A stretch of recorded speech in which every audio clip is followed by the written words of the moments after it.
our candidate is SABBIR HUSSAIN. Haroon from Halifax, Pakistani, what's your views on SABBIR HUSSAIN? So we had a meeting with him, if you remember, about a month ago at the mosque, Yeah. Madani Masjid. That was and I remember when I spoke to him and I asked him a few questions. I told him straight to his face that this is the first time I've seen you in my life. I think I don't know how old he is, but I told him that, this is the first time I've seen you in my life and I've never heard of you. And what is it you've done for Palestine? And if you remember, he was yapping on about all these other stuff about schools and students, what he'd done and about his qualifications and how educated he was. But when I asked him about Palestine, what he's done for Palestine in our area, Park Ward, he said nothing. Yeah, I was there. I was witness to that. He said nothing. Yeah. He said he admitted he's done nothing. He's not even said a word for Palestine. So, and then after he gave his little speech, he got up and left. Right? And so to me, to be honest with you, I've never seen him, I've never heard of him, and then he left. So to me, he left a very impression that he's a very arrogant person. And then I believe that he's using Palestine to get a seat in our ward. Definitely, yes. It was disrespectful, to be honest with you, because everybody took out time. Yeah, everybody works, everybody's got families, everybody's got some sort of responsibility. And he came and gave a little speech for 10 minutes about his qualifications, how educated he is, and how much he's helped in these non-Muslim organizations. And when it came to Palestine, he said nothing. So to me, why are you standing and using Palestine then to get votes? And he was disrespectful because he should have stayed and listened to other candidates, what they had to say as well. But he's taking all those to the side. He's well spoken, and he seems to have a lot on him. So moving on to Bradford Voice, what do you think of the second candidate, SABBIR HUSSAIN? To be honest, I've never met him. Okay, as you know, I'm not from Halifax, but from what I've seen of him, to be fair, he's very intelligent. He's very articulate. Okay, on a level, I think he's a nice chap. I would say that.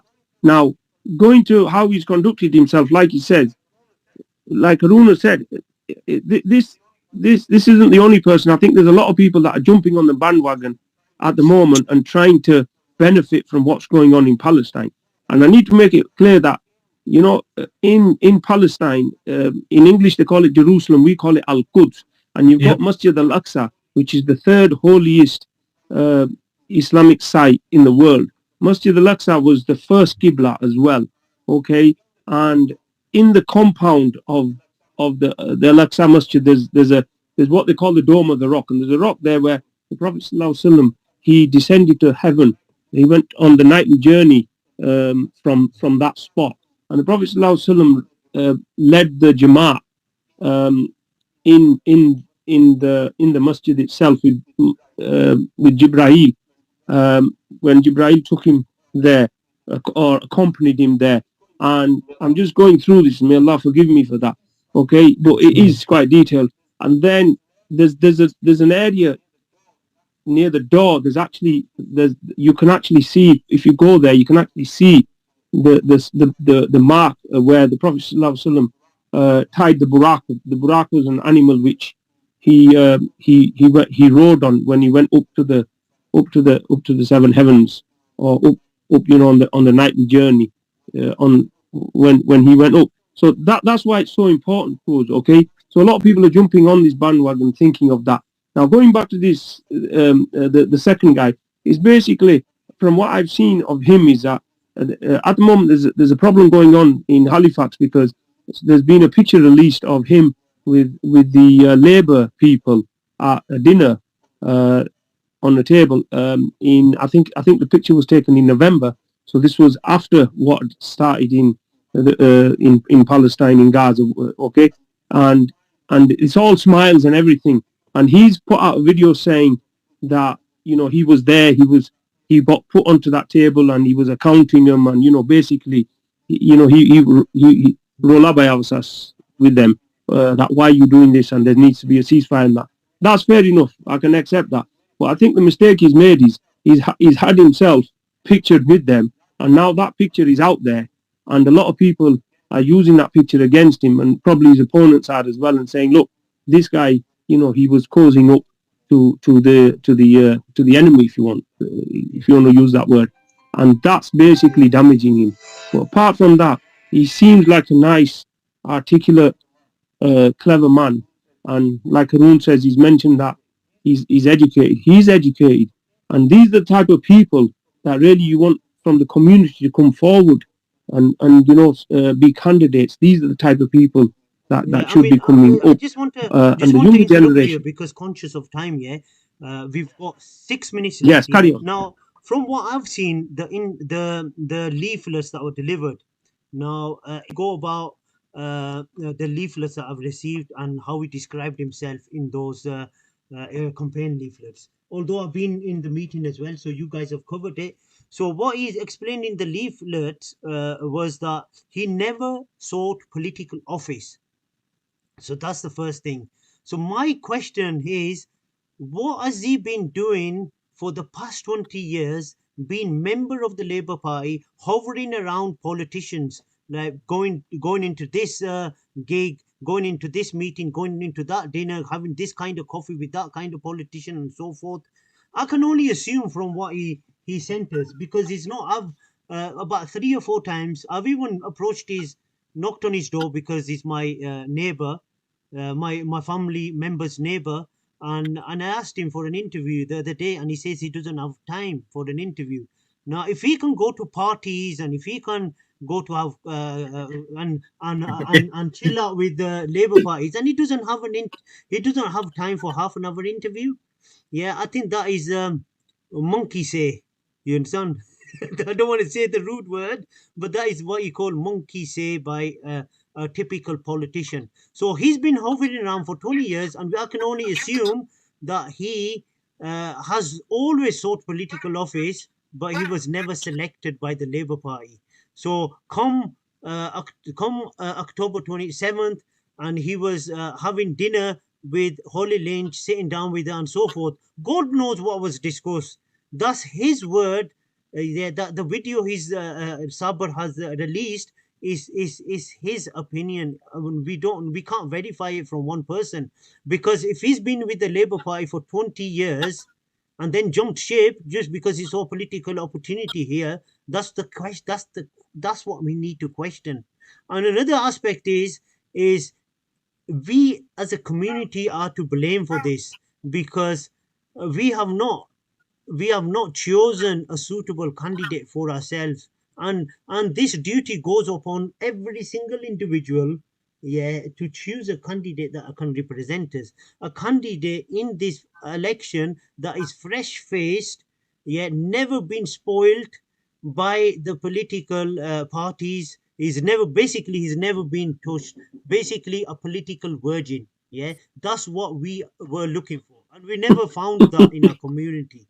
Yeah, and all we found is people who've been hovering around, chilling out with the politicians and so forth, and that's what we're going to be getting.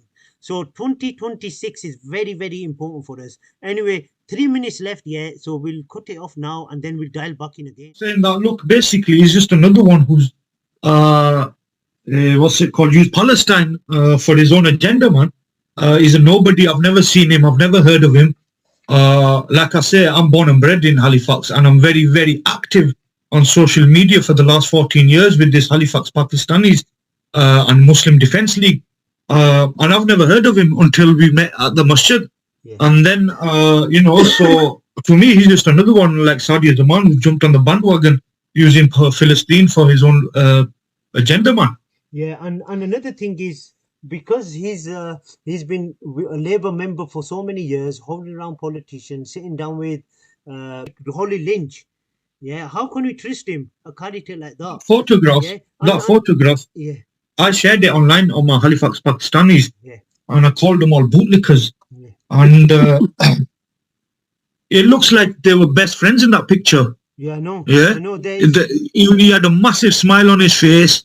The way he was posing with her, it looked like they were best friends. No, but if And you like, for it's example, after, and it's after October the 7th. Everybody, to be honest with you, is angry with Holly Lynch. yeah, Any other person wouldn't even dare take a picture with her, knowing what's going on. And my man sat there, yeah, happily grinning and taking a picture and posting it online like as if it's some big achievement. yeah. Not only You that, know, not only Yeah, that, but yeah. he's now saying from the video that I've seen, what he's trying to say is that every as Muslims we believe everything is Allah's will. Now what he's saying is that Allah put me on that table by His will, okay, and then I then accounted her, okay, and well, I yeah, went hard at it with her, right? But like he says, like Arun says, in English, this I think the saying is that a picture speaks 1,000 words. yeah. Okay, yeah. So there's a massive smile on his face. He's obviously happy. What's he happy? Did the food taste good? I don't know. What was he so happy about? Like Arun says, why would you take why would you take a picture with that person when with what's gone on? Okay, it's after October the 7th. It's after what Keir Starmer has said and all the anger He that should a know lot of better. people, Yeah, not just Muslims, feel, right? So like he says, he should know better. And now the guy's upset saying that there's this picture going out there and And to be people honest are, with you, sorry for cutting. yeah, You know, any other person, for example, any other person like me or Mukhtar, yeah, here, if he was gonna go, if he knew already that my intention is to go and hold her account, he would have had some sort of recording for it to show to everybody that look, good point, I yeah, am good point. holding her account, yeah, right? But he's not Well, done that. Mukhtar did go to the parliament, didn't he, or the council chamber, and we've all seen the videos of him in Yeah, Halifax, exactly. what he did. Exactly. Now he is saying he went over.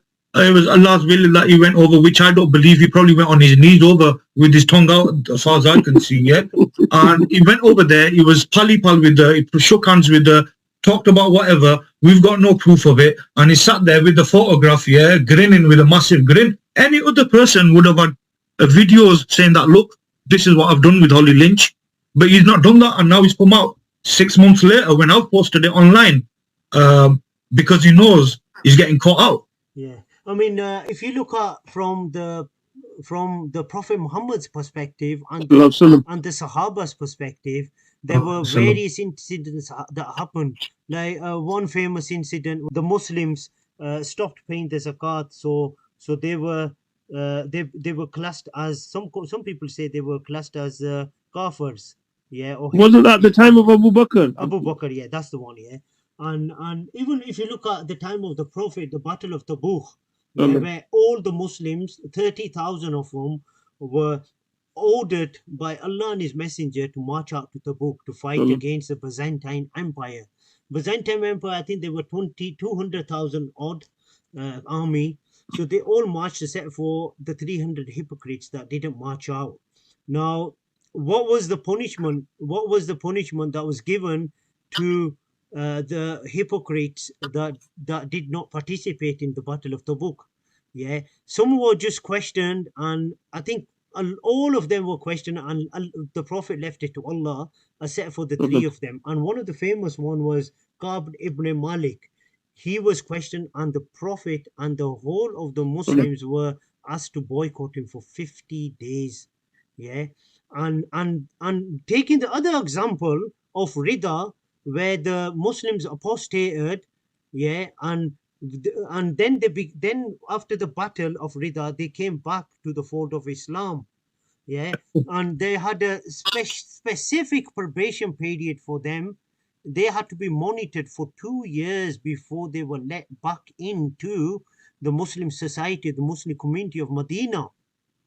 Now, how should we behave with these characters who have left the Labour Party, a party of genocide, party of hypocrisy, yeah, and allied with the Zionists on the issue of Palestine from October 7th?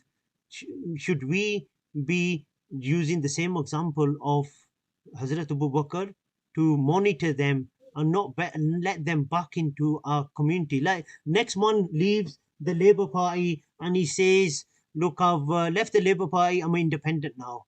Yeah, how can we trust them?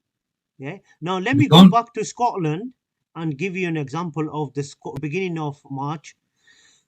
Basically said, I asked her about independence, what is the future of independence, and so forth. And she mentioned something which is very, very useful for us to take on board locally and nationally. Is that she mentioned that there are a lot of people from the Conservative Party and the Labour Party leaving to become independent, and they are basically undercover partisan. So they're undercover Yeah. Labour, Lib Dem, or Conservative. Now, what they've done is they've noticed this trend that was emerging in Scotland, and they've created their own party called the ALBA. So these are the pure independent people, or members of the ALBA are pure independent, free from any political affiliation, and they are vetted. Yeah, they are questioned. They are questioned on whether they have actually left sincerely, and only then they are let into this party. Now, what's happening in England is that these characters are leaving, yeah, especially in the Muslim community, taking the opportunity and leaving, and then we all accept them. Now, there is a specific time period, because I've been working on this, and Muhammad knows this as well from Bradford Voice. Been working on this since October 20th, and what we concluded that anyone who left after January 24 have to prove themselves that they are genuine. Like, for example, Amr Anwar, he left on the 17th of January after I spoke to him on the 17th of November. Yeah, and he basically he proved himself. He went openly criticized the Labour Party, yeah, into went with interviews to the extent that the Labour are not going to let him, never going to let him back into the party, yeah, because he was scrutinized by the public, and he gave answers to the public as well.